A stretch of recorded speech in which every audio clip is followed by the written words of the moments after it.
Okay, सब कुछ सब ठीक चल रहा है? ओके ना सब? सही है? ठीक है, चलो। जी प्यारे बच्चों, आप सभी को नमस्कार, जय हिंद। क्या हाल चाल हैं आप सभी लोगों के? आई होप आप सब लोग बढ़िया होंगे। और आप लोगों को तो समझ में आ ही रहा होगा, क्योंकि जिस तरीके से आपके फीडबैक मिल रहे हैं। बट ये है, थोड़ा सा आप लोग ये नहीं करते हो कि वीडियोस को लाइक नहीं करते हो। लाइक कर दोगे तो थोड़ा सा ये रहता है कि हमें मोटिवेशन मिलता है कि हाँ, बच्चों को और ज़्यादा ये वीडियो अच्छी लग रही है। ठीक है। और दूसरी बात ये भी होता है कि वीडियो का थोड़ा सा वो यूट्यूब का थोड़ा सा ऐसा एल्गोरिथम है कि ज़्यादा से ज़्यादा आप अगर वीडियो को लाइक करोगे तो वो वीडियो भी जो यूट्यूब है वो दूसरों को भी शेयर करता है, ज़्यादा से ज़्यादा लोगों तक शेयर करता है। ठीक है। तो सबसे पहले आप सभी लोगों को मेरा दिल से आपको धन्यवाद, क्योंकि आप लोगों ने इतना बहुत कुछ फीडबैक दिया और मुझे सपोर्ट किया। और जिस तरीके से आपके फीडबैक आ रहे हैं कि सर हमें जो भी आप पढ़ा रहे हो वो सब कुछ समझ में आ रहा। अगर मेरे भाई आपको अगर समझ में नहीं आए तो आप हमें ज़रूर बताइए, अपनी राय हमें कमेंट बॉक्स में ज़रूर दें। ठीक है, कि सर हमें ये चीज़ यहाँ पे नहीं समझ में आ रही है और इस तरीके से पढ़ाइए। और हम आप लोगों से एक और राय लेना चाहते हैं कि एक हमें ये बताइए, आप सभी लोगों से ये मेरी राय थी कि ये जो 25-30 मिनट की जो वीडियोस की जो इसकी जो लेंथ है, ड्यूरेशन है, वो 25 से 30 मिनट की बनती है या 30 से 35 मिनट की भी हो जाती है। क्या इसकी लेंथ को हम और आगे इंक्रीज करें, बढ़ाएं, या तो 1 घंटे के समथिंग में लेके जाएं क्या? ठीक है। अगर आप चाहते हो कि सर आप 1 घंटे की क्लासेस कर दिया करो रेगुलर, देखो अगर हम 35 मिनट की या 30 मिनट की क्लास लेंगे तो ये जो वॉइस के जो क्लासेस हैं वो ज़्यादा बन जाएंगे। ठीक है। नंबर ऑफ जो वीडियोज़ होंगी वो ज़्यादा होंगी। यदि हम इसकी जो वीडियोज़ के जो ड्यूरेशन है अगर थोड़ी सी बढ़ा देंगे, लेंथ इसकी बढ़ा देंगे, करीबन यूँ समझो कि 1 घंटे की कर देंगे, 1 घंटे 10 मिनट भी हो सकता है, 1 घंटे कुछ कम भी आ सकता है, 45-55 मिनट भी हो सकता है, 1 घंटा भी हो जा सकता है। वो मतलब डिपेंड करता है कि किस तरीके से हम पढ़ा रहे हैं, किस तरीके से इसमें कंटेंट है। ठीक है। ज़्यादा कंटेंट अगर 1-1 घंटे में पढ़ा देंगे तो कंटेंट ज़्यादा कवर हो जाएगा। ठीक है। और मतलब आपका एक्टिव पैसे जो है वो कम वीडियोस बन पाएंगी। तो यदि आप हमें ज़रूर बताना, ठीक है, कमेंट करके बताएं कि सर ये जो वीडियोस हैं वो क्या जो 30-35 मिनट की बना रहे हैं क्या यही इतनी भी ठीक है, इतनी सफिशियंट है, या फिर थोड़ी सी लंबी करें? ठीक है। तो जैसा भी है आप लोग हमें फीडबैक देते रहना। आज की मेरे भाई क्लास उसकी 3rd क्लास रहने वाली। हर एक ये सीरीज से देखते आना। आपको क्वेश्चन भाई साहब हम बता रहे हैं कि आप खुद अपनी तरफ से चीख चीख के बोलोगे, चिल्ला चिल्ला के बोलोगे, सर हमें बहुत कुछ समझ में आ रहा अच्छे तरीके से। ठीक है। और कहीं पर भी अगर आपका मेरे भाई डाउट आता है तो मेरा नंबर आपके आपके पास है, आप हमें कांटेक्ट कर सकते हो। ठीक है। जो मेरा नंबर है वो इस वीडियोस के डिस्क्रिप्शन में मिल जाएगा, वहां से आप क्या कर लेना, हमसे कांटेक्ट कर सकते हैं। ठीक है। और जो हमारा जो कोर्स है, कोर्स के बारे में जो भी डिटेल्स है, किस तरीके से हमें कोर्स परचेज करना है, क्या क्या चीज़ें मिलेंगी उसमें, वो सारी की सारी उस वीडियो नंबर पे हमें मैसेज कर देना। भाई कॉल मत करना कोई लोग। ठीक है। व्हाट्सएप नंबर है, उस व्हाट्सएप नंबर पे क्या कर देना, हमें मैसेज करके पूछ सकते हो कि सर हमें ये दिक्कत आ रही है, इस तरीके से हमें कोर्स कैसे आपका परचेज कर सकते हैं। जैसे हमने अभी ये अभी तो मेरे रूल्स अभी चल रहे हैं, कॉन्सेप्ट चल रहे हैं। ठीक है। जब इसकी प्रैक्टिस की बात आएगी तो प्रैक्टिस देखो, हम ये नहीं करें कि नहीं आप हमसे कोर्स ही परचेज ही कर लीजिए। ठीक है। ऐसा कुछ है नहीं। अगर आप चाहते हो हमसे कॉन्सेप्ट पढ़े हुए हो, ठीक है, कॉन्सेप्ट एंड रूल पढ़ लिए, ठीक है, अब चाहते हो कि सर हमें आप प्रैक्टिस भी आप ही करा दो अच्छे तरीके से, देखो हम जो प्रैक्टिस करा रहे हैं वो एग्जाम ओरिएंटेड करवाएंगे प्रैक्टिस, जो आपके एग्जाम में आएगा, जो चीज़ें मतलब आपके एग्जाम में रिलेटेड है नहीं। देखो एक्टिव पैसिव जो है वो है तो बहुत ही, उसका जो लेवल है आप तो लोग जान रहे हो, धीरे धीरे पढ़ रहे हो तो समझ गए होगे कि एक्टिव पैसिव में हम ये बता रहे हैं बेसिक बेसिक बातें, बेसिक टू मॉडरेट लेवल वाला हम करवा रहे हैं। ठीक है। हाई लेवल वाली जो चीजें हैं एक्टिव पैसिव में वो चीजें हम नहीं करवा रहे। ठीक है। बट रूल जो है वो सबके लिए सेम है, चाहे बेसिक क्वेश्चन कर रहे हो चाहे टफ लेवल के हो। ठीक है। लेकिन हम जो क्वेश्चन है आपके टफ लेवल नहीं करवा रहे हैं। टफ लेवल के जो क्वेश्चन आते हैं वो आपके एसएससी या फिर एनडीए वगैरह या सीडीएस एफकेट या ऐसे बहुत सारे एग्जाम हैं वहां पे जहां जहां इंग्लिश आती है, ये समझ लो कॉम्पिटिटिव लेवल के हिसाब से देखें तो वहां पे जो यानी कि वॉइस के जो क्वेश्चन आते हैं वो थोड़े से टफ लेवल के आते हैं। ठीक है। तो आपके 10वीं और 12वीं के एग्जाम के पॉइंट ऑफ व्यू से मद्देनजर इसको रखते हुए हम आपको हम क्या करवाएंगे, क्वेश्चन की प्रैक्टिस करवाएंगे। ठीक है। है। तो 10वीं 12वीं में कोई भी ऐसा स्टूडेंट है, आपका भाई बहन दोस्त जो भी है, उसको वीडियो को फटाफट शेयर करो, ठीक है, उसको शेयर कर दो कि भाई इस तरीके से आप यहाँ से पढ़ सकते हो, ठीक है। और अगर कोर्स इंटरेस्ट है कि हाँ भाई हम आपसे ये रूल्स पढ़े हुए हैं, तो आपसे हम इसके क्वेश्चन भी प्रैक्टिस करने की कोशिश कर रहे हैं कि हम हमें प्रैक्टिस भी करा दीजिए, तो आप कर सकते हो। यदि आपके पास में प्रैक्टिस के लिए कुछ बुक है, कोई ऐसी आपके पास में स्टेशनरी पे कोई बुक मिल जाती है, तो वहां से आप खुद ही कर लीजिए प्रैक्टिस, ठीक है। वहां पे आप हमें फिर आप कोर्स परचेज करने की कोई जरूरत नहीं है, ठीक है। मैं अब इस पे कंपल्सन नहीं, कोई मतलब जोर नहीं दे रहा हूँ कि आपको कोर्स परचेज ही करना है। आपको लगता है तो परचेज कर लीजिए, नहीं तो अदरवाइज कोई बात नहीं, ठीक है। आप अपना बुक से पढ़ लीजिए, ठीक है। आप कॉन्सेप्ट जरूर देख लीजिए। चलिए, इसके पहले और वीडियो इस चैनल पर अगर नए हो तो चैनल को सब्सक्राइब कर लीजिए और बेल आइकन को प्रेस कर लेना, ठीक है, ऑल पे कर लेना, कि जैसे वीडियोस आएंगे तो उसका आपके पास में नोटिफिकेशन आता रहेगा। और आप लाइक कर दो और शेयर जरूर कर दिया करो, ठीक है, अपने दोस्तों और भाई बहन के साथ में वीडियोस को जरूर शेयर कर दो, ठीक है। तो चलिए, हमारा ये वॉइस की 3rd क्लास है। अब देखो, ये जो हमने वॉइस के बारे में बताया था, एक्टिव एंड पैसिव वॉइस के जो स्ट्रक्चर बताए थे पहले, हमने इसके पहले वाली 2nd वाली क्लास में इसको हमने बहुत अच्छे तरीके से डिस्कस कर लिया था, बताया था। लेकिन आज फिर इसको हमने बताने की थोड़े से जो कुछ पॉइंट है वो बताने की कोशिश करेंगे, बताना है, ठीक है। क्या बोला गया, देखो सर, एक्टिव का जो स्ट्रक्चर होता है वो क्या होता है। सर, एक्टिव का जो स्ट्रक्चर होता है वो सबसे पहले सब्जेक्ट होता है। क्या होता है मेरे भाई, सब्जेक्ट। सब्जेक्ट आएगा, फिर क्या आएगी, एक तो वर्ब आएगी। सब्जेक्ट के बाद में एक दे रखी होगी वर्ब, मेरे भाई क्या होगी, वर्ब होगी। सब्जेक्ट होगा, एक वर्ब होगी, और एक ही मेरा क्या होगा, एक ऑब्जेक्ट होगा, ठीक है। ये तो हो गया हमारा एक्टिव का स्ट्रक्चर। एक्टिव में क्या होता है, एक सब्जेक्ट, एक वर्ब और एक ऑब्जेक्ट, ठीक है, समझ में आ गया। सर, जब इसका जब पैसिव बनाते हो तो पैसिव कैसे बनता है मेरे भाई, ये वाला जो ऑब्जेक्ट है हमने बताया था 2nd वाली क्लास में, फिर भी आप यहां से देख लो, समझ लो। ये वाला जो ऑब्जेक्ट है वो यहां आकर के क्या बन जाता है, सब्जेक्ट बन जाता है। बेसिकली ये वाला जो ऑब्जेक्ट है यहां आकर के क्या बन जाएगा मेरे भाई, सब्जेक्ट बन जाएगा। इसको यहां पे कर देंगे, ठीक है, ये हमारा क्या बनेगा, सब्जेक्ट बनेगा। और ये वाला जो सब्जेक्ट है वो यहां आकर के बाई के साथ में क्या बन जाएगा मेरे भाई, ऑब्जेक्ट बन जाएगा। क्या बन जाएगा, ऑब्जेक्ट बन जाएगा। बेसिकली हमने वही के वही शब्द उठा लिए, क्यों, क्योंकि आपकी सहूलियत के लिए, कि आपको ध्यान रहे कि ये जो ऑब्जेक्ट है वो यहां आया है।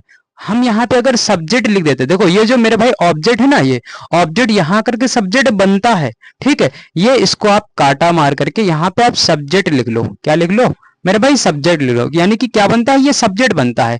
यदि मैं इसको सब्जेक्ट ही ऐसे लिख देता तो आपके माइंड में ये आता है कि ये वाला जो सब्जेक्ट है कहीं ना कहीं वो यहाँ लिखा गया है, तो वो यहाँ नहीं लिखा गया। ये वाला जो ऑब्जेक्ट है वो यहाँ करके सब्जेक्ट बनता है, और उसके बाद में क्या होता है, ये वाला जो सब्जेक्ट होता है वो यहाँ जाकर के मेरे भाई क्या बन जाता है, वो ऑब्जेक्ट बन जाता है। क्या बनता है, ऑब्जेक्ट बन जाता है, ठीक है मेरे भाई। तो यहाँ तक तो आपको क्लियरली समझ में आ गया होगा, आई होप, ठीक है। फिर क्या होता है, ये वाली जो ऊपर की जो एक्टिव की वर्ब होती है, एक्टिव की वर्ब मेरे भाई ये पैसिव में क्या बन जाती है, वर्ब की 3rd फॉर्म में चेंज हो जाती है। एक्टिव की कैसे भी वर्ब हो, कभी कभी ऐसा भी हो सकता है कि एक्टिव की वर्ब जो वर्ब की 3rd फॉर्म में भी कभी कभी आती है, ठीक है, वो परफेक्ट वाले टेंस में आती है। जब आप परफेक्ट वाले टेंस पढ़ रहे हो, कैसा भी टेंस हो, चाहे प्रेजेंट का हो, पास्ट का हो, फ्यूचर का हो, परफेक्ट वाला जब हम टेंस पढ़ रहे होंगे वहां पे मेरे भाई वर्ब की 3rd फॉर्म आती है। तो पैसिव जब बनाते हैं तो हमें तो पता है कि जब एक्टिव से जब पैसिव बनाते हैं तो पैसिव में क्या होता है, कंपलसरी होता है कि वर्ब की 3rd फॉर्म लगती है। तो यहाँ पे क्या लगेगी, वर्ब की 3rd फॉर्म लगेगी। यानी कि ऊपर की जो वर्ब है वो यहाँ पर आकर के किसमें चेंज हो जाएगी, वर्ब की 3rd फॉर्म में चेंज हो जाएगी। सारा खेल किसका होता है, हमने बताया था कि देखो ये वाली चीज तो यहां आ जाएगी और ये वाली चीज यहां चली जाएगी, और इसका तो 3rd फॉर्म बनेगा ही बनेगा। सारा खेल होता है इसका बी की फॉर्म का, कि यहां बी की फॉर्म कौन सी आएगी, यहां पर बी की फॉर्म कौन सी आएगी, इज आएगी, आर आएगी, एम आएगी, वॉज आएगी, बी, बीन, बींग, कौन सी बी की फॉर्म आएगी, ठीक है। अब ये डिपेंड करता है यहाँ पर इज है हमारी, यानी कि बी की फॉर्म सारी हमने बता रखी है। अगर आपने नहीं देखी तो वही तो कहते हैं कि भाई सीरियल से देखते चले और पीछे से, वहां से हमने सारी 1 बाय 1 करके क्लासेस में मतलब सीक्वेंस में पढ़ा रखा है, ठीक है। तो वहां पे बी की फॉर्म भी बता रखी है, आगे भी बी की फॉर्म आएगी, अभी इसके बाद में बी की फॉर्म इसमें आएगी, लेकिन अभी यहाँ पे नहीं बता सकते, ठीक है। इसके पहले हमने बता रखा है, ठीक है, बार बार बताएंगे तो आपको पता है इस वजह से, ठीक है। इस वजह से हम तो बार बार यहाँ पे इसको इंट्रोड्यूस नहीं कर रहे हैं। तो हमने क्या बता रखा कि बी की फॉर्म यहाँ डिपेंड करेगी। यहाँ पे बी की फॉर्म कौन सी आएगी सर, इज आएगी, आर आएगी, एम आएगी, वॉज आएगी, वर आएगी, बी, बीन, बिंग, कौन सी आएगी वो डिपेंड करेगा ऊपर वाली एक्टिव की वर्ब के ऊपर। अब यहाँ पे ध्यान देना पड़ेगा, यहाँ एक्टिव की वर्ब कैसी है, यहां पे ध्यान देना पड़ेगा एक्टिव की वर्ब कैसी है, प्रेजेंट सिंपल टेंस है। अगर प्रेजेंट सिंपल टेंस है तो यहाँ बी की अलग फॉर्म आएगी। अगर ऊपर पास्ट इंडेफिनिट टेंस है तो यहाँ बी की अलग फॉर्म आएगी, यानी कि बी के साथ में थर्ड फॉर्म तो आएगी ही आएगी। बस पूरा खेल होता है बी का। देखो सब कुछ जो है ना, ये वाली चीज यहाँ चली गई, ये अब ध्यान से अगर गौर से देख पा रहे होगे तो ये वाली चीज यहाँ आ गई, ये वाली चीज वहां चली गई बाई के साथ में, और इसका तो थर्ड फॉर्म बनेगा ही बनेगा। पूरा खेल किसका होता है सर, बी की फॉर्म का होता है, बी के। इसी को आपको अच्छे तरीके से समझना है। आपको फिर टेंस नहीं समझना है कि टेंस प्रेजेंट इंडिफिनिट का है, कॉन्टिन्यूअस का है, परफेक्ट का है, परफेक्ट कॉन्टिन्यूअस का है, तो वहां पे टेंस को हम बोल रहे हैं, टेंस को आपको देखना ही नहीं है।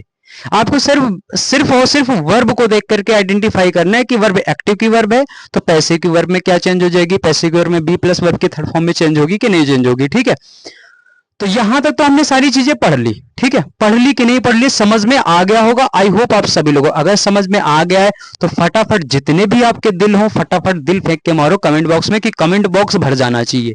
ठीक है, तो अब हमने क्या बताया, ये चीज तो हमने पढ़ी। अब इस चीज को यहां पे, अब ये आपके सामने जो क्वेश्चन दे रखे हैं टेस्ट योर सेल्फ में, दो क्वेश्चन दे रखे हैं।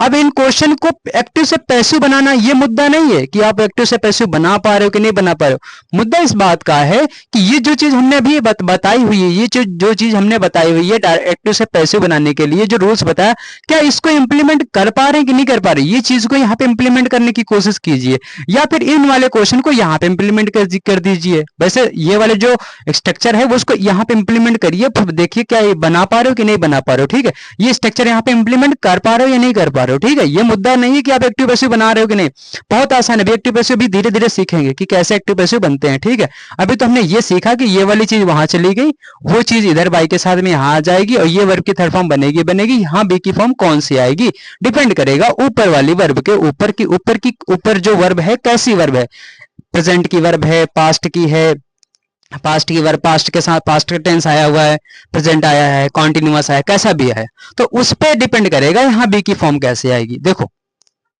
अब सबसे पहले आपको समझना है, ये फर्स्ट सेंटेंस लिखा हुआ Surabhi calls the servant, Surabhi जो है वो नौकर को बुलाती है। ठीक है, ये तो सेंटेंस हो गया हमारे लिए दिया गया है, Surabhi calls the servant, Surabhi जो है वो नौकर को बुलाती है।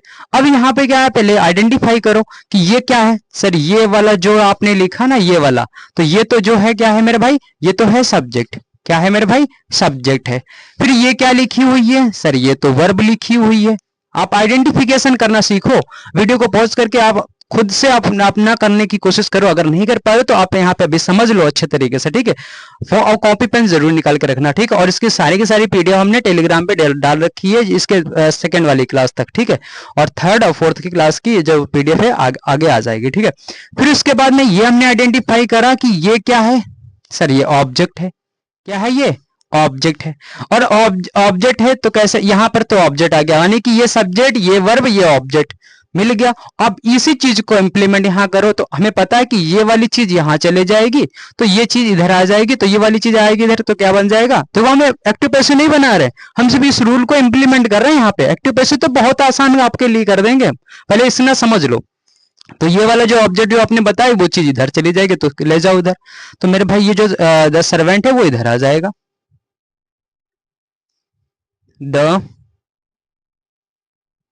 सर्वेंट इधर आ गया।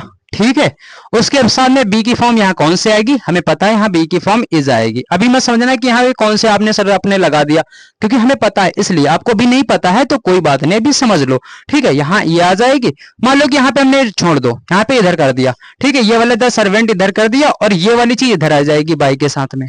ठीक है, बाई के साथ में इधर आ जाएगी बाई, और सुरभि तो इधर लिख देंगे, लिखेंगे कि नहीं लिखेंगे सर। ठीक है, सुरभि हमने यहाँ लिखा, और ये वाली जो वर्ब है यहाँ आकर के किस में चेंज हो जाएगी, ये वाली जो वर्ब है, ये वाली जो वर्ब है बी प्लस वर्ब की थर्ड फॉर्म में चेंज हो जाएगी। कुछ ऐसे तो होगा, ऐसे तो हो रहा है। देखो ये वाला जो सब्जेक्ट लिखा हुआ, ये ऑब्जेक्ट लिखा हुआ, वो वहां जाकर के सब्जेक्ट बन गया द सर्वेंट, और ये वाला जो सब्जेक्ट है वो यहां आकर के बाई के साथ में ऑब्जेक्ट बन गया है, और ये वाली जो ऊपर की जो वर्ब है ना, ऊपर की एक्टिव की वर्ब, वो पैसिव में आकर के किसमें चेंज हो जा रही है, बी प्लस वर्ब की थर्ड फॉर्म में। लिखा हुआ कि नहीं लिखा हुआ, क्या आप यहां तक आपको इस बात ये समझ में आ रही है क्या नहीं समझ में आ रही, क्या इस चीज को हम यहाँ इंप्लीमेंट कर दिया कि नहीं कर दिया। हाँ सर बहुत अच्छे तरीके से, गजब से समझ में आ रहा है। ठीक है, तो ये वाला जो सब ऑब्जेक्ट है वो यहाँ चला गया और वो वाला सब्जेक्ट वो यहाँ आ गया। ये वर्ब की जो एक्टिव की वर्ब थी वो बाई के साथ में यहाँ सॉरी ये जो वर्ब एक्टिव की वर्ब थी वो बी प्लस वर्ब की थर्ड फॉर्म में चेंज हो गया। अब दूसरा वाला भी ऐसे करके देखो, पहले इसको भी आइडेंटिफाई करो कि सब्जेक्ट कहाँ है, वर्ब कहाँ है, ऑब्जेक्ट कहाँ है, ठीक है। और अगर ये इसको भी अभी नहीं पहचान पा रहे तो मेरे भाई आपको हिंदी से जो हम क्वेश्चन करवा रहे हैं अभी हिंदी में एक्टिव प्रेजेंट इंडेफिनिट कॉन्टिन्यूअस बहुत बच्चों वाले तरीके से, मतलब अच्छा 6 लेवल का अगर बच्चा होगा, अच्छा क्लास 6 में, वहां से भी जो बच्चा होगा और या 12th लेवल में है और बिगिनर लेवल पे है, अभी समझना चाहता है और एक्टिव पैसे तो कोसों दूर की बात है, अभी तो वो अभी स्टार्टिंग फेज पे है, मतलब जीरो पे सवार है और उसको कुछ पता ही नहीं है, तो वो अभी क्या करे, वो टेंस वाली क्लास देखे, अभी प्रेजेंट इंडेफिनिट कॉन्टिन्यूअस वहां पे हिंदी से भी समझा रहे हैं और वहां से समझा रहे हैं, सिखा भी रहे हैं। जैसे यहाँ पे हमको समझाने के बाद ना सिखा भी रहे हैं कि सब्जेक्ट क्या है, ऑब्जेक्ट क्या है, वर्ब क्या है, वहां पे हम और डीप में डिटेल में समझा रहे हैं, ठीक है। यहाँ पे हम आपको आपके 10वीं और 12वीं वाले बच्चों को देखते हुए पढ़ा रहे हैं, ठीक है। यहाँ पे हम कक्षा 6-7 वालों को हम नहीं यहाँ पे पॉइंट आउट कर रहे हैं कि भाई कक्षा 6 वाले क्लासेस को देख रहे होंगे, ठीक है। अगर देख भी रहे हो, अगर आपका नॉलेज अच्छा है तो बहुत अच्छी बात है, ठीक है। तो ये क्या है सर, चलिए आगे बात करते हैं। तो ये क्या है सर, ये वाला जो लिखा हुआ रोहन, रोहन क्या है, रोहन बेसिकली मैं बताऊं, ये मेरा सेकंड नेम था, ठीक है, रोहन, बट मेरा नाम जो एक्चुअल है वो मेरा नाम सुपेश ही है, ठीक है। तो रोहन, फिर उसके बाद में लिखा हुआ रोहन टॉट, ठीक है, रोहन टॉट। सर ये तो सर सब्जेक्ट है, ठीक है। उसके बाद में क्या है, ये सर है वर्ब, और उसके बाद में क्या है, द चिल्ड्रन, चिल्ड्रन क्या है सर, ये तो है हमारा ऑब्जेक्ट, ठीक है। सर ये तो समझ में आ गया, क्या ये वाली चीज इंप्लीमेंट कर देंगे, बिल्कुल सर कर देंगे। अभी ऊपर एक्टिव से पैसिव जब बनाएंगे तो कैसे करेंगे, देखो ये वाली जो चीज है ऑब्जेक्ट वो इधर चले जाएगी, तो क्या बन जाएगा मेरे भाई, द चिल्ड्रन इधर आ जाएगा, हाथ के हाथ कर देंगे सर, ये चिल्ड्रन इधर आ जाएगा, वो जो रोहन है वो बाई के साथ में सर इधर आ जाएगा, बाई रोहन इधर आ जाएगा, ठीक है। और ऊपर वाली जो वर्ब है वो किस में चेंज हो जाएगी सर, बी प्लस वर्ब की थर्ड फॉर्म में चेंज हो जाएगी कि नहीं चेंज हो जाएगी, बोलो बात समझ में आई कि नहीं आई, बात समझ में आ गई कि नहीं आ गई, कि ये चीज उधर चली गई, वो चीज इधर आ गई, और ऊपर वाली जो वर्ब है उसका तो पैसिव वॉइस बनेगा ही बनेगा, वो क्या होगा, बी प्लस वर्ब की थर्ड फॉर्म, जो कि लिखा हुआ है ऊपर भी नीचे भी। अभी हम ये नहीं समझ रहे कि एक्टिव पैसिव बनता है कैसे, अभी हम इसको इंप्लीमेंट कर रहे हैं, फिर धीरे धीरे क्वेश्चन मेरे भाई बनाएंगे आराम से, होले होले, ठीक है। चलो अब आपने तो 2 क्वेश्चन बना लिए, आपके सामने एक और क्वेश्चन है, अब जरा इसको आगे पीछे करके बताओ, आपने इसको इधर किया, उसको इधर किया, इसको यहाँ बी की फॉर्म के साथ में बल्कि थर्ड फॉर्म में चेंज कर दिया। अब आपके सामने एक गजब का क्वेश्चन है, ठीक है, और आपकी आंखें खोल देगा यहीं पर, ठीक है। अब इसको जरा बताओ ये कैसे सेंटेंस बनेगा, इसको जरा आगे पीछे करके बताओ कि ये एक्टिव से जब पैसिव बनाएंगे तो कैसे बनाएंगे, वैसे बेसिकली ये एक्टिव में है, पैसिव में कैसे चेंज करेंगे, आगे पीछे कैसे करोगे भाई, ऑब्जेक्ट को इधर लाओगे, सब्जेक्ट को इधर ले जाओगे, वर्ब की बी की फॉर्म में चेंज कर दोगे, कैसे ले जाओगे, करो, कर दोगे, बताओ। बोला गया है he is going to Sri Lanka, वह जो है श्रीलंका जा रहा है, कैसे बनाएंगे बताओ। वीडियो को पॉज करो और वीडियो को पॉज करके भाई कमेंट बॉक्स में जो जेन्युइनली बंदे हैं जो देख रहे हैं इस वीडियो को, ठीक है, और तुम्हारी एग्जाम की कसम है, अगर तुमने इसका पैसिव नहीं बताया ना तो समझ लो तुम्हें वहीं आकर के पीटेंगे, ठीक है, आपको एग्जाम की कसम है। तो आपको ये क्वेश्चन बताना है इसका पैसिव कैसे बनेगा, कि ये he is going to Sri Lanka, ठीक, कैसे बनेगा, बना दोगे, कैसे करोगे, आगे पीछे कैसे करोगे क्या। अब देखो, अब पहली बात तो हमने आइडेंटिफाई तो कर लो पहले, सर ये लिखा हुआ ही, ये इज लिखा हुआ, ये गोइंग लिखा हुआ, ये टू लिखा हुआ, ये श्रीलंका लिखा हुआ है, लिखा हुआ कि नहीं लिखा हुआ है सर। ये जो ही लिखा हुआ है ना मेरे भाई, ही, ये जो ही लिखा हुआ है ये क्या है सर, ये सर सब्जेक्ट की पोजीशन पे है, क्या है, सब्जेक्ट है, जो कि अभी हम सब्जेक्ट पहचान, अभी नाउन प्रोनाउन नहीं देख रहे कि नाउन क्या प्रोनाउन क्या, अभी सब्जेक्ट पहले आइडेंटिफिकेशन करो। सर ये सब्जेक्ट है, सर ये क्या है, सर ये तो हेल्पिंग वर्ब है, और ये क्या है, ये मेरे भाई मेन वर्ब है, और हेल्पिंग वर्ब और मेन वर्ब मिलकर के क्या बनती है, एक ही वर्ब काउंट करते हैं, ध्यान रखना। तो एक ये सब्जेक्ट हो गया और ये एक helping verb plus main verb जो होती है वो मिलकर के एक ही वर्ब बनती है, डबल डबल वर्ब मत कंसिडर करना है कि ये अलग वर्ब है ये अलग वर्ब है, helping verb plus main verb एक ही वर्ब कंसिडर करते हैं, ठीक है। फिर ये सर क्या है, टू, टू मेरे भाई क्या है, प्रेपोजिशन है, क्या है, प्रेपोजिशन है, ठीक है सर। और ये श्रीलंका क्या है, श्रीलंका जो है मेरे भाई ऑब्जेक्ट है, क्या है, ऑब्जेक्ट है, जो कि यहाँ पे क्या है, नाउन है, ठीक है। और यहाँ जो ही है मेरे भाई क्या है, प्रोनाउन है।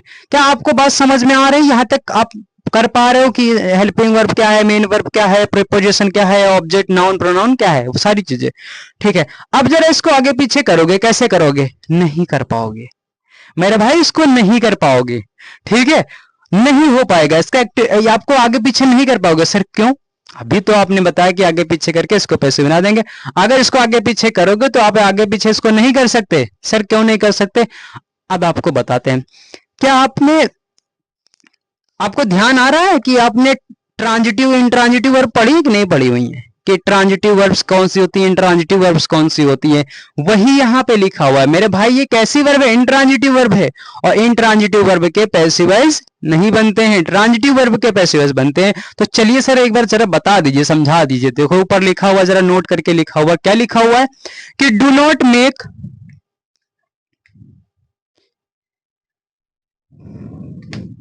लिखा हुआ do not make passive voice of intransitive verb. अब इसको जरा बताओ, यहां पे ऊपर लिखा हुआ do not make passive voice intransitive verb, ऊपर लिखा हुआ क्या लिखा हुआ है भाई साहब, बोला गया है कि पैसिव वॉइस नहीं बना सकते, किसका, जो भी इंट्रांजिटिव वर्ब होंगी, कैसी वर्ब, इंट्रांजिटिव वर्ब का पैसिव वॉइस नहीं बना सकते, ठीक है, नहीं बनाते हैं। जब कभी भी आपको इंट्रांजिटिव वर्ब दिखेंगी तो उनका पैसिव वॉइस नहीं बनाना है। सर हम कैसे पहचानेंगे कि ये ट्रांजिटिव वर्ब है या इंट्रांजिटिव वर्ब है, बहुत आसान है, अभी हम आपको बताते हैं कि कैसे पहचानोगे भाई। जैसे अब यहाँ पे दोस्तों, जैसे हमने देख करके पढ़ लिया, समझ लिया कि भाई ट्रांजिटिव वर्ब कौन सी थी, इंट्रांजिटिव वर्ब कौन सी थी, तो यहाँ इंट्रांजिटिव वर्ब आ गई, ये दोनों के दोनों कैसी वर्ब थी, ट्रांजिटिव वर्ब थी। तो सर हम कैसे पहचानेंगे, बहुत आसान है मेरे भाई छोटू, देखो समझेंगे कैसे। Do not make passive voice of intransitive verb, यानी कि इंट्रांजिटिव वर्ब के पैसिव वॉइस नहीं बनते हैं, ट्रांजिटिव वर्ब के पैसिव वॉइस बनते हैं। सर हम कैसे पहचानेंगे, समझो। पहली बात ये समझो कि ट्रांजिटिव वर्ब्स कौन कौन सी होती हैं, ठीक है, ट्रांजिटिव वर्ब कैसी होती हैं और इसको हम कैसे आइडेंटिफाई करेंगे, ठीक है। ये मेरे भाई लिखी हुई ट्रांजिटिव वर्ब की कुछ छोटी सी बात, जिससे हम क्या करेंगे, आइडेंटिफाई करेंगे। ट्रांजिटिव वर्ब्स, इसको जरा पढ़ लेते हैं, बोले कि transitive verbs always take any object after them. क्या मतलब है, बोला ये गया है कि जो ट्रांजिटिव वर्ब्स होती हैं, जितनी भी सकर्मक क्रियाएं, अकर्मक क्रियाएं होती हैं, इंट्रांजिटिव वर्ब को हिंदी में अकर्मक क्रियाएं बोलते हैं। वही वैसे हिंदी से कोई हमें लेना देना है नहीं, सकर्मक क्रियाएं, अकर्मक क्रियाएं, ये बेसिकली स्टार्टिंग में पढ़ा दिया जाता था हिंदी में, वैसे हमें इंग्लिश से ही समझ रहे हैं तो इंग्लिश से समझो, ठीक है, वरना सकर्मक अकर्मक क्रियाएं समझोगे तो और कंफ्यूज हो जाओगे कि सकर्मक क्रियाएं अकर्मक क्रियाएं। वैसे कोई अगर टीचर आपसे पूछ लेता तो ऐसे बता देना, ठीक है। तो transitive verbs, intransitive verb, transitive verbs वो वर्ब्स होती हैं जो हमेशा अपने साथ में कोई ना कोई एक ऑब्जेक्ट जरूर लेके आती हैं, यानी कि अपने बाद में, जैसे हमने मान लिखा एक वर्ब लिखी हुई है, ये वर्ब लिखी हुई है, सपोज करो यहां पे मैंने कोई एक वर्ब लिखी हुई है, यदि अगर ये वर्ब मेरे भाई कैसी वर्ब होगी, अगर ये मेरे भाई वर्ब ट्रांजिटिव वर्ब है तो यहां पर 90% इस बात की संभावना है कि इसके बाद में लिखा हुआ वर्ड मेरे भाई क्या है, इस वाली वर्ब का ऑब्जेक्ट है, और इस वाली वर्ब का अगर ऑब्जेक्ट है तो ये इसका मतलब इसका पैसिव वॉइस बनेगा। और इंट्रांजिटिव वर्ब ऐसी वर्ब होती हैं जिनके बाद में, इंट्रांजिटिव वर्ब मेरे भाई ऐसी वर्ब होती है, जैसे मान ली ये वर्ब लिखी हुई है और ये वर्ब अगर इंट्रांजिटिव वर्ब है तो इनके बाद में एक वर्ड तो लिखा होगा, लेकिन इस वर्ड से पहले एक प्रेपोजिशन नाम की कुछ चीज लिखी होगी, कोई प्रेपोजिशन, कुछ वर्ड बीच में जुड़ा होगा, ऑफ होगा, इनटू होगा, ऑन होगा, टू होगा, कुछ भी लिखा होगा, तो वो मेरे भाई क्या हो जाएगा, इंट्रांजिटिव वर्ब। और इंट्रांजिटिव वर्ब के ऑब्जेक्ट थोड़ी होते हैं मेरे भाई, बीच में लिखे हुए कोई दूसरा प्रेपोजिशन नाम का कोई शब्द लिखा होगा, फिर वो उसका ऑब्जेक्ट होगा, फिर इंट्रांजिटिव वर्ब के पैसिव वॉइस नहीं, ठीक है। ट्रांजिटिव वर्ब के बाद में बेसिकली क्या होता है, डायरेक्ट बाद ऑब्जेक्ट आता है, ठीक है, यानी कि ट्रांजिटिव वर्ब के बाद में हमेशा नाउन या प्रोनाउन आता है, उसका पैसिव वॉइस बनता है, ठीक है।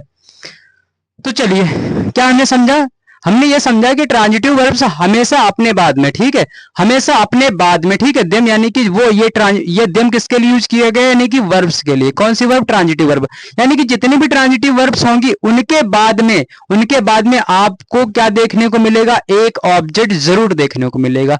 सर क्या बताया, जरा समझो, देखो क्या हमने बताया, वही चीज देखो बताई हुई है यहाँ पे ऑब्जेक्ट को लेकर के, कि ऑब्जेक्ट जो होगा ना, ऑब्जेक्ट मेरे भाई, तो ऑब्जेक्ट जो होगा या फिर नाउन होगा या फिर प्रोनाउन के फॉर्म में लिखा होगा। क्या हमने बताया कि जो ऑब्जेक्ट जो होगा ना, ऑब्जेक्ट यानी कि वर्ब के बाद में जो भी लिखा होगा ऑब्जेक्ट, तो ऑब्जेक्ट बनने का काम कौन करता है, ऑब्जेक्ट का जो ठेका है ना, इंग्लिश में दो ही चैप्टर है, उन्हीं को दिया गया कि भाई आप लोग ठेका ले लीजिए और आप लोग पूरी जिंदगी भर ठेका ले लीजिए और यही करना है आपको, नाउन या प्रोनाउन है जो कि सब्जेक्ट भी बनोगे ऑब्जेक्ट भी बनोगे। तो इंग्लिश लैंग्वेज में ऑब्जेक्ट बनने का काम कौन करता है, या फिर नाउन करता है मेरे भाई, या फिर प्रोनाउन करता है, ठीक है। तो ऑब्जेक्ट की फॉर्म में या फिर नाउन आएगा या फिर प्रोनाउन आएगा, ठीक है सर, समझ में आया या नहीं आया। चलो फिर क्या होता है, अब यहां से समझते हैं इसकी पूरी थ्योरी क्या है। देखो जब कभी भी आपको वर्ब, हमने यहाँ पे वी लिख रखा है, ठीक है, आप यहाँ पे VERB वर्ब भी इंट्रोड्यूस कर सकते, लिख सकते थे, ठीक है, हमने यहाँ पे शॉर्टकट में सीधे डायरेक्ट वी लिख रखा है, आप लिख लेना वर्ब लिख लेना, ठीक है। तो जब कभी भी मेरे भाई, अब ध्यान से समझना कि किसी भी वर्ब, कोई भी वर्ब है, अगर वर्ब के बाद में आपको व्हाट या फिर हुम, क्या हमने बताया कि वर्ब के बाद में व्हाट या फिर हुम के रिप्लाई अगर आते हैं, यानी कि उत्तर आते हैं, जब भी आप वर्ब के बाद में व्हाट या हुम का रिप्लाई देखने को मिलेगा, क्या भाई हमने बताया कि वर्ब के बाद में जब कभी भी आपको व्हाट या हुम का रिप्लाई मिलेगा, उत्तर मिलेगा, उस केस में जो भी वो वर्ड होगा जो रिप्लाई कर रहा होगा, यानी कि वर्ड से जो भी रिप्लाई करेंगे, जिस वर्ड पे व्हाट का रिप्लाई आ रहा होगा वो जो वर्ड होगा बेसिकली, या जिस भी वर्ड पर हुम का रिप्लाई आ रहा होगा जो वर्ड होगा बेसिकली, वो वर्ड मेरे भाई क्या बन जाएगा, ऑब्जेक्ट बन जाएगा। और ऑब्जेक्ट होता क्या है, नाउन होता है या फिर प्रोनाउन होता है। क्या बात समझ में आई या नहीं? अगर समझ में आई है तो आपको एग्जाम की कसम है इतना कमेंट बॉक्स दिल से भर दो कमेंट बॉक्स, कि कमेंट बॉक्स भी इतना भर जाए कि जो यूट्यूब वाला है ना वो कहे भाई साहब इतने दिल कहां से आ गए, ठीक है। तो इतना दिल फेंक के मारो कि कमेंट बॉक्स भर जाए, ठीक है, और कमेंट करने की जगह ना बचे कुछ दूसरी। क्या हमने बताया, एक बार दोबारा बता दे कि वर्ब के बाद में व्हाट या हुम का रिप्लाई, अभी हम प्रैक्टिकली ये चीज समझेंगे इधर ही, ठीक है, समझेंगे कैसे। वर्ब के बाद में अगर यह व्हाट या हुम का रिप्लाई आ रहा है, व्हाट या हुम का रिप्लाई करके देख लेना है, ठीक है, तब तुरंत हम ये आइडेंटिफाई कर लेंगे कि ये वर्ब कैसी वर्ब है मेरे भाई। अगर व्हाट या हुम के रिप्लाई है तो मेरे भाई वो कैसी वर्ब आ जाएगी, वो ट्रांजिटिव वर्ब हो जाएगी। उसके तुरंत बाद देखना है आपको वर्ड को, ठीक है, अभी हम करके बताएंगे प्रैक्टिकली। तो वर्ब के बाद में व्हाट या हुम के रिप्लाई आ रहे हैं, अगर वो रिप्लाई करने के बाद वो वर्ड क्या बन जा रहा है, वो वर्ड होम या वर्ड का रिप्लाई है, तो मेरे भाई वो वर्ड क्या होता है, ऑब्जेक्ट होता है। और ऑब्जेक्ट इंग्लिश लैंग्वेज में क्या होता है मेरे भाई, सब नाउन या फिर प्रोनाउन के फॉर्म में आता है। सर आपने तो बता दिया, जरा इसको एक बार हमें बताइए तो कैसे, हम व्हाट या होम का एक बार रिप्लाई तो करके दिखाइए। चलो दिखा देते हैं, समझो कैसे। यही दो क्वेश्चन है आपके सामने, है कि नहीं है, इन्हीं दोनों को क्वेश्चन को भी एक देखते हैं करके, क्या ये रिप्लाई है व्हाट या होम के या नहीं है, ठीक है। पहला बोला गया है कि सुरभि कॉल्स। अब ये वाला जो ऑब्जेक्ट हमने बताया ऑब्जेक्ट है, अब ये वाली वर्ब है। अब इस वाली वर्ब के बाद में जो लिखा हुआ वर्ड है, बोला ना वर्ब के बाद में व्हाट या होम के रिप्लाई देख लेना, तो अब ये सुरभि लिखा हुआ, सुरभि कॉल्स, सुरभि जो है वो बुलाती है। सुरभि कॉल्स व्हाट या होम, सुरभि बुलाती है, क्या बुलाती है या किसे बुलाती है, होम का रिप्लाई है या व्हाट का रिप्लाई। देखो सुरभि कॉल्स व्हाट या होम, मेरे भाई यहां पे क्या आएगा, यहां पे क्या है, किसका रिप्लाई आ रहा बताइए जरा, व्हाट का रिप्लाई है या फिर होम का रिप्लाई है, बताओ इन दोनों में से। सुरभि कॉल्स, सुरभि बुलाती है, कॉल्स व्हाट या होम, सुरभि किसे बुलाती है या सुरभि क्या बुलाती है। सर बहुत हमें तो समझ में आ गया सर कि सर यहाँ पर सुरभि कॉल्स हुम का रिप्लाई आ रहा है। सुरभि किससे बुलाती है? सुरभि मेरे भाई नौकर को बुलाती है। क्या बुलाती है ये नहीं है, सुरभि किसे बुलाती है ये बताया जा रहा है कि नौकर को। तो मेरे भाई यहाँ होम का रिप्लाई है, व्हाट का रिप्लाई नहीं है, दोनों में से कोई एक होगा। ठीक है, कभी कभी डबल डबल आ जाते हैं। ठीक है, व्हाट या होम वाले वो आगे चल के देखेंगे, धीरे धीरे लेयर खुलेगी। ठीक है, ध्यान समझो, व्हाट का भी रिप्लाई, होम का रिप्लाई। ठीक है, तो यहाँ किसका रिप्लाई है? होम का रिप्लाई। दूसरा question, Rohan taught, Rohan taught, Rohan taught what या होम? रोहन जो है वो पढ़ाता है, किसे या क्या? भाई यहाँ पे तो रिप्लाई सर किसका? यहाँ पर भी तो सर रिप्लाई व्हाट का तो नहीं हमें मिल रहा है, व्हाट का रिप्लाई नहीं है। किसका रिप्लाई है मेरे भाई? यहाँ पर तो सर होम का रिप्लाई है। अगर होम का रिप्लाई है तो इसका मतलब वो होम या व्हाट के रिप्लाई क्या होते हैं? बेसिकली ऑब्जेक्ट होते हैं। सर आपने तो बता दिया होम का रिप्लाई, जरा एक सर व्हाट वाला रिप्लाई बता दो तो दिल मजा आ जाए, दिल गार्डन गार्डन हो जाए। चलिए बता देते हैं, जैसे यहां पे एग्जांपल बता दें। मैंने लिखा, जगह तो थोड़ी सी कम बचत पड़ रही है, यहीं पे बताते हैं इधर। ठीक है, चलो ऊपर नहीं, इधर ही बता रहे हैं। ठीक है, जैसे मैंने लिखा एग्जांपल के तौर पे, जैसे बोला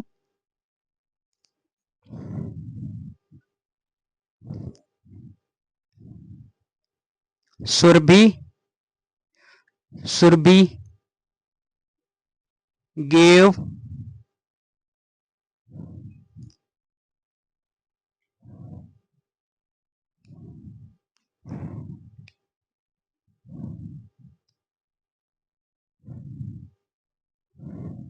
गिव ना लिखो, यहां पे गिव लिखो। सुरभि गिव्स अ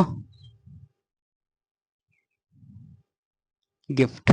ठीक है, क्या लिखा हुआ है? Surabhi gives a gift. जो सुरभि है वो गिफ्ट देती है।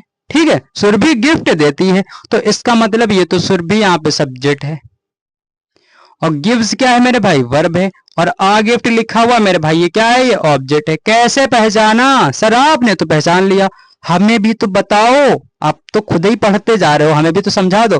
क्यों नहीं मेरे भाई, आपको ना समझाए? ऐसा हो नहीं सकता। ठीक है, तो समझो, इधर आ जाओ सभी लोग, आंखें इधर लगा लो। ठीक है, इधर उधर देखना कुछ भी नहीं है, रील के चक्कर में तुम लोग रील बहुत जल्दी देखने लगते हो। तो मेरे भाई यहाँ क्या लिखा हो? सुरभि। अब देखो, सुरभि गिव्स, सुरभि ने दिया। व्हाट या हुम किसका रिप्लाई है मेरे भाई? यहां पे आप बताओ, अगर आप भी नहीं बता पाए आपके एग्जाम की कसम है। हु, व्हाट या हुम किसका रिप्लाई है? सुरभि ने, सुरभि गिव्स, सुरभि ने दिया। ठीक है, या सुरभि देती है। सुरभि गिव्स व्हाट या हुम? सुरभि गिव्स, सर व्हाट का रिप्लाई है, क्या दिया? सर गिफ्ट का, गिफ्ट दिया। तो इसका मतलब मेरे भाई क्या है? व्हाट का रिप्लाई है, ना कि होम का रिप्लाई है। क्या बात समझ में आई आपको कि यहाँ कैसे समझ में, यहाँ आप समझ में आ गया कि ये वाली कैसी वर्ब है? अब आप वर्ब बता दो कि सर ये जो वर्ब लिखी हुई है ना आपने, ये मेरे भाई ये जो वर्ब है वो ट्रांजिटिव वर्ब है। और ट्रांजिटिव वर्ब के बाद में लिखे हुए क्या होते हैं? ऑब्जेक्ट होते हैं। वो कैसे पहचानेंगे? व्हाट या होम से। पढ़ लिया, समझ में आ गया है? और होम का भी रिप्लाई समझ लिया है। अब आगे चलते हैं, देखिए आगे क्या दे रखा है कि इंट्रांजिटिव वर्ब। अब इंट्रांजिटिव वर्ब के बारे में देख लो। यहां तक तो ट्रांजिटिव वर्ब हमने समझ लिया। अब इंट्रांजिटिव वर्ब के ट्रांजिटिव वर्ब कभी नहीं बोलोगे, और इस तरीके के एग्जांपल भी समझ देखते रहना। ठीक है, अगर आपको फिर भी नहीं समझ में आया तो मेरे भाई वीडियो को दोबारा से स्टार्ट करो, घुमा घुमा के देखो, आपको सब कुछ समझ में आएगा। ठीक है, ट्रांजिटिव वर्ब क्या होती है? ट्रांजिटिव वर्ब बेसिकली वो वर्ब होती है जिनके बाद में ऑब्जेक्ट नहीं होते, जस्ट उसके तुरंत बाद ऑब्जेक्ट नहीं होता है, उसके बाद में कोई एक दूसरा वर्ड आता है, फिर उस वर्ड के बाद में लिखे हुए नाउन या प्रोनाउन जो होते हैं मेरे भाई उसके ऑब्जेक्ट होते हैं। अब यहाँ इसकी जो थोड़ी सी डेफिनेशन है वो समझ लो कि बोला ये गया है कि transitive verbs do not have any object. Transitive verbs जो होती हैं वो अपने बाद में कोई भी ऑब्जेक्ट तुरंत बाद, यहाँ पे बोला गया है any object immediately after them. Them मतलब वही इनके लिए यूज किया गया है कि इंट्रांजिटिव वर्ब के बाद में, इंट्रांजिटिव वर्ब के तुरंत बाद में कोई भी ऑब्जेक्ट नहीं होता है, उसका कोई भी ऑब्जेक्ट नहीं आता है। ठीक है, तो इंट्रांजिटिव वर्ब के बाद में कोई भी उसके बाद में तुरंत बाद ऑब्जेक्ट नहीं आता है। जैसे देखो एग्जाम्पल आपके सामने है और आपको एग्जाम्पल ना दे, ऐसा हो नहीं सकता। ठीक है, एग्जाम्पल आपके सामने, इसी चीज को जरा इंप्लीमेंट करिए सर, अभी समझते हैं। देखो, ही इज गोइंग, वह जा रहा। अब देखेंगे कि ये वर्ब जो मेन वर्ब है कैसी वर्ब है, ट्रांजिटिव है या इंट्रांजिटिव है। देखो क्या बोला गया कि transitive verbs do not have any object immediately after them. अब ये कैसी वर्ब है मेरे भाई, हम इसको मान लेते हैं ये वर्ब कैसी है, हमने समझा, हमें तो पता है कि सर ये जो वर्ब है ये मेरे भाई इंट्रांजिटिव वर्ब है, आईवी। ठीक है, इंट्रांजिटिव वर्ब है। अगर ये इंट्रांजिटिव वर्ब है तो इसके बाद में बोला गया, तुरंत बाद में, इसके तुरंत बाद में देखो, इसके तुरंत बाद में सर टू है, और टू तो सर प्रेपोजिशन होता है, टू नाउन या प्रोनाउन नहीं होता है। और इंग्लिश लैंग्वेज में ठेका किसको दिया गया है ऑब्जेक्ट बनने का, नाउन को या फिर प्रोनाउन को। सर प्रोनाउन तो ये है नहीं टू, और प्रोनाउन हमने पढ़ा रखे हैं कितने होते हैं मेरे भाई, 7। और 7 कौन कौन से, he she it I you we they, और वो इनमें से तो कोई है नहीं। और नाउन क्या होता है, नाउन बनने की क्या क्या पॉसिबिलिटी है, नाउन अगर है तो नाउन वो होता है या फिर नेमिंग वर्ड है, पहली बात। दूसरी बात क्या बताई, किसी भी वर्ड से पहले आर्टिकल लगा हुआ है, ए एंड द, तो फिर वो नाउन है। या फिर किसी भी वर्ड में एस एस लगा करके वो नाउन अगर प्लूरल बन जाए, वो वर्ड अगर प्लूरल बन जाए, किसी भी वर्ड में एस एस लगा दे और वो वर्ड कैसा बन जाए, प्लूरल बन जाए, तो फिर मेरे भाई वो वर्ड क्या होता है, वो भी नाउन होता है। तो मेरे भाई यहाँ तो वो नाउन तो है नहीं, इसका मतलब है तो प्रेपोजिशन है। सर इसके बाद में श्रीलंका लिखा तो है आपने, सर आपने तो लिखा है श्रीलंका, आपने लिखा ये तो नाउन है, ऑब्जेक्ट है। तो मेरे भाई इस बात को गौर से समझ लो कि ये जो ऑब्जेक्ट जो श्रीलंका लिखा तो गया है नाउन, मेरे भाई ये जो नाउन है वो नाउन इस वाली प्रेपोजिशन का है, इस वाले प्रेपोजिशन का ऑब्जेक्ट है। नाउन तो है बट इस वाले प्रेपोजिशन का ऑब्जेक्ट है। और ध्यान रखना, जहां कहीं भी आपको प्रेपोजिशन मिले और प्रेपोजिशन के बाद में नाउन या प्रोनाउन लिखा हुआ मिले और उस प्रेपोजिशन से पहले आपको वर्ब लिखी हुई मिलती है, तो मेरे भाई हमेशा ध्यान रखना कि उस वर्ब का फिर वो ऑब्जेक्ट नहीं है, वो बीच में आई हुई जो प्रेपोजिशन है उसका ऑब्जेक्ट है। आ गया बात समझ में या नहीं समझ में आया? ठीक है, तो इस तरीके से हम इस चीज को क्या करेंगे, समझते हुए चलेंगे। ठीक है, तो चलिए इस क्लास को हम यहीं तक कंप्लीट करते हैं। जरा अब हमें ये जरूर हमें बताइए कि क्या इस क्लास को हमें और लेंथी करना चाहिए, एक घंटे की करें? आप जरूर बताइए हमें इस कमेंट बॉक्स में, सभी लोगों से हमें आप सभी लोग हमें इस बात को वो बताओ। ठीक है, कि ये जो है वो क्या क्लास को और लेंथी करें, एक घंटे तक ले जाएं। अभी तो हमने 30-35 मिनट की आई थिंक ये वीडियो हो गई होगी। ठीक है, तो फटाफट सभी लोग पढ़ना स्टार्ट कर दो इस तरीके से, और लॉजिकली समझो, जो कि आपको हमेशा याद रहे। ठीक है, और कभी आप बोलो ना। ठीक है, और जो भी एग्जाम आप दोगे 10th 12th के, उसके बाद में भी ये सारी चीजें आपके एग्जाम के पॉइंट ऑफ व्यू से बहुत इंपॉर्टेंट है। ठीक है, तो चलिए अपना कीमती समय देने के लिए बहुत बहुत धन्यवाद। मिलते हैं अगली क्लास में, तब तक के लिए नमस्कार, जय हिंद।